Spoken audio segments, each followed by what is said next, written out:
भूत के दार की कहानी। अमन रात के 10 बजे दिल्ली के बस अड्डे पहुंचा। रामपुर जाने वाली बस का पता किया तो पता लगा बस 10:30 बजे निकलेगी और रात करीब 2 बजे रामपुर पहुंच जाएगी। अमन एक सरकारी ऑफिस में काम करता था। उसे कुछ जरूरी काम से रामपुर में पंचायत ऑफिस जाना था। वह बस में बैठ गया। बस अभी खाली थी। 2-4 सवारियां ही बैठी थीं। 10:30 बजे बस निकल गई। कंडक्टर से टिकट लेते समय अमन ने पूछा, अमन, भाई जी रात को बस स्टैंड से गांव के लिए कोई सवारी मिल जाएगी? कंडक्टर, मेरी बात मानो तो रामपुर मत उतरो, आगे शहर में उतर जाना, वहां से 20 मील है। वहां किसी होटल में रुककर सुबह रामपुर आ जाना। अमन को कंडक्टर की बात समझ नहीं आई। वह बोला, अमन, नहीं भाई, मुझे तो रामपुर ही जाना है। काम खत्म करके कल ही वापस लौटना है। बस चल रही थी, काफी सवारियां बैठी थीं। रात करीब 2:30 बजे बस रामपुर बस स्टैंड पर पहुंच गई। अमन बस से उतर रहा था, तभी उसे कुछ सवारियों ने मना किया, लेकिन अमन नहीं माना। वह बस स्टैंड पर उतर गया। बस स्टैंड बिल्कुल खाली पड़ा था। वह अंदर गया तो टिकट काउंटर पर भी कोई नहीं था। अमन वहीं पास पड़ी एक बेंच पर बैठ गया। अमन, लगता है यहां कोई नहीं है। रात यहीं टिकट काउंटर में बिता लेता हूं, सुबह होते ही गांव चला जाऊंगा। वह टिकट काउंटर के गेट पर पहुंचता है, लेकिन वहां ताला लगा हुआ था।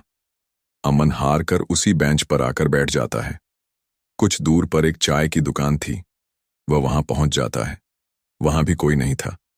दुकान के अंदर एक बेंच पड़ी थी। अमन अपना बैग सिर के नीचे लगाकर वहीं लेट जाता है। कुछ देर में उसे किसी के चलने की आहट सुनाई देती है।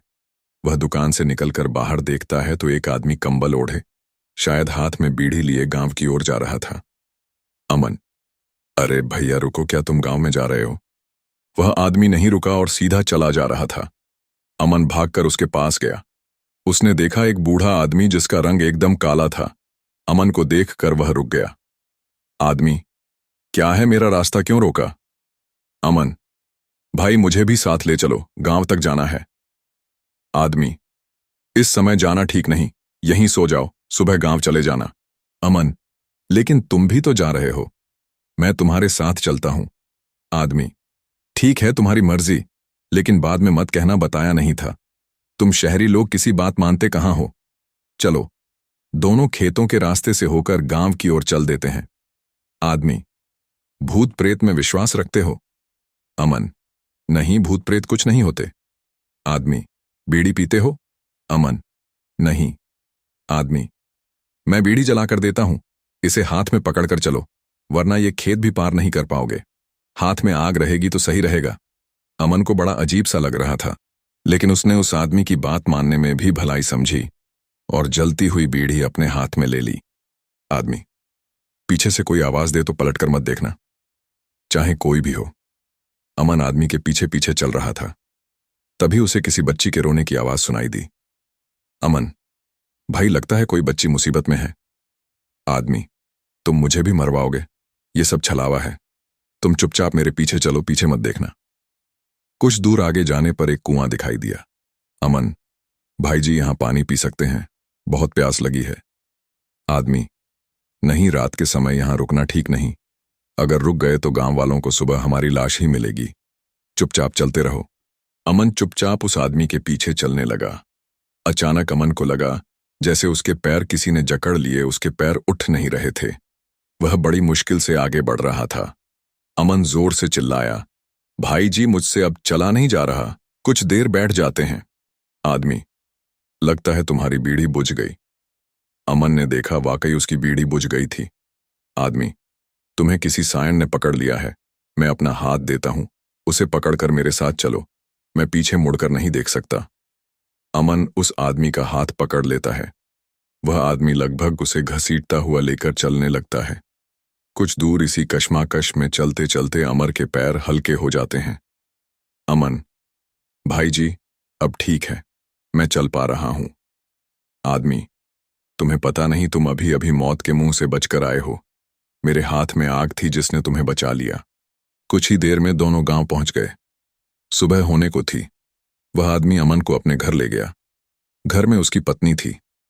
पत्नी, आपको कितनी बार कहा है, रात के समय मत आया कीजिए।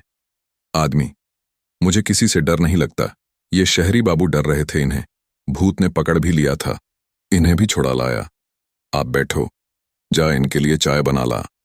अमन बहुत डर रहा था। वह बोला, अमन, क्या गांव के लोग रात को कहीं नहीं जाते? आदमी, नहीं, गांव के बाहर भूतों का पहरा रहता है, जो भी गया वापस नहीं आया। अमन, आप कहां से आ रहे थे? आदमी, मैं अक्सर अपने बेटे को ढूंढने निकल जाता हूं, वह भी आपकी तरह रात को उस रास्ते पर गया था, लेकिन वापस नहीं आया। कुछ ही देर में सुबह हो गई। अमन पंचायत घर गया और अपना काम निपटाकर वापस जाने लगा तो वह पहले उस आदमी के घर गया।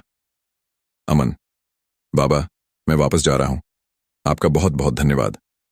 आदमी, बेटा, एक वादा करो, चाहे कितना भी जरूरी काम हो इस गांव में वापस मत आना, लेकिन अब सवाल यह है कि जाओगे कैसे? अमन, क्यों दिन में भी नहीं जा सकते क्या? आदमी, अब तुम इस गांव वे बाहर नहीं जा सकते, तुम्हें यहीं रहना होगा। मैं तुम्हें मना कर रहा था यहां आने को, लेकिन तुम नहीं माने। रात को उन आत्माओं ने तुम्हें देख लिया, अब वे तुम्हारा पीछा नहीं छोड़ेंगी। यहां कुछ नहीं कर पाएं तो तुम्हारे घर तक पहुंच जाएंगी। अपने घर वालों की रक्षा करना चाहते हो तो इसी गांव में बस जाओ। अमन बहुत डर जाता है। गांव के पीछे एक पुराने मकान में रहने लगता है। उसे रहते कई महीने बीत जाते हैं। एक दिन अमन उस आदमी के घर जाकर उसके पैर पकड़ लेता है। अमन, बाबा, मुझे किसी तरह इस गांव के बाहर पहुंचा दो, मैं अपने घर जाना चाहता हूं। आदमी, तुम इस गांव में आना चाहते थे? इस गांव में तुम्हारे अलावा और भी कई लोग शहर से आए थे, कुछ ने जाने का प्रयास किया, मारे गए। कुछ इसी गांव में रहते हैं, लेकिन किसी में इतनी हिम्मत नहीं कि तुम्हें कुछ बता सके। चुपचाप यहां रहो, नहीं तो मारे जाओगे।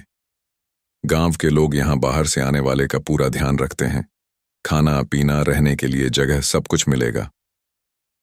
इधर अमन के घर पर उसकी पत्नी और एक बेटी थी। वे अमन को ढूंढने के लिए कभी पुलिस चौकी जाती, कभी उसके ऑफिस, लेकिन अमन का कोई पता नहीं लगता। कुछ दिन में सरकार ने उसे मृत घोषित कर दिया और उसकी पत्नी को पेंशन देनी शुरू कर दिया। इसी तरह 7 साल बीत गए। एक दिन गांव वाले बाहर नाच गा रहे थे, तभी अमन बाहर निकला। गांव वालों ने उसे अपनी खुशी का कारण बताया। आदमी, बेटा, आज से 12 साल पहले हमारे गांव में एक तांत्रिक आया था, उसे गांव वालों ने मार मार कर भगा दिया। तभी से उसने आत्माओं को बुलाकर इस गांव को बांध दिया। कोई भी गांव से बाहर नहीं जा सकता। अब गांव में एक साधु बाबा आए हैं, कल वे पूजा करेंगे, जिससे यह गांव बंधन से खुल जाएगा और सभी आत्माओं को मुक्ति मिल जाएगी। तुम भी अपने घर जा सकते हो। अगले दिन पूरे गांव को सजाया गया। साधु और उनके शिष्यों ने गांव के बीच में हवन किया। हवन के समय कई आत्माओं की आवाजें गांव वालों ने सुनी। हवन समाप्त होते होते सब शांत हो गया। गांव अब श्राप मुक्त हो चुका था। अमन भी साधु बाबा और अन्य लोगों के साथ गांव से बाहर आ गया। वहां से बस लेकर वह अपने घर पहुंच गया। घर पहुंचकर अमन ने चैन की सांस ली